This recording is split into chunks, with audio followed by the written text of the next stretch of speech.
C'est une école, on a 138 élèves cette année pour cette classe. On aura à peu près le même effectif l'année prochaine, mais avec une classe de moins malheureusement, vu que l'administration nous prévoit une fermeture du fait de notre faible effectif, alors que c'est plutôt appréciable d'avoir des effectifs, effectivement, on est entre 18 et 22 pour la classe la plus chargée. C'est vraiment très très bien, ça nous permet d'être avec les élèves et de travailler avec tous les élèves tous les jours. On fonctionne depuis plusieurs années avec des multiniveaux, parce que c'est un choix pédagogique qu'on a eu sur l'école avec les collègues, surtout en cycle 3. Donc c'est des choix, on a eu jusqu'à 8 classes sur l'école, donc on aurait pu travailler différemment.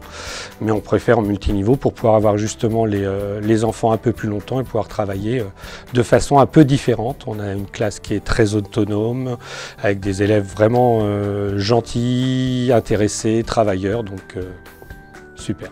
Alors les grands moments de l'année pour cette classe et l'école, parce qu'on a eu il y a 2 semaines environ un projet cirque.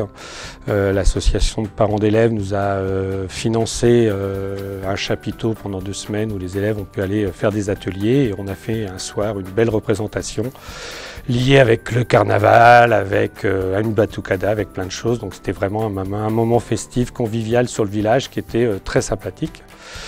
Pour la classe, il y a ce projet télé, ça suit un peu une démarche. On a travaillé sur la presse écrite, on a fait un journal d'école, un journal de classe les dernières années. L'année dernière, on a travaillé plus sur la radio avec un projet d'école avec les Francas, où on a émis pendant une semaine donc sur une longueur d'onde au niveau d'une radio locale.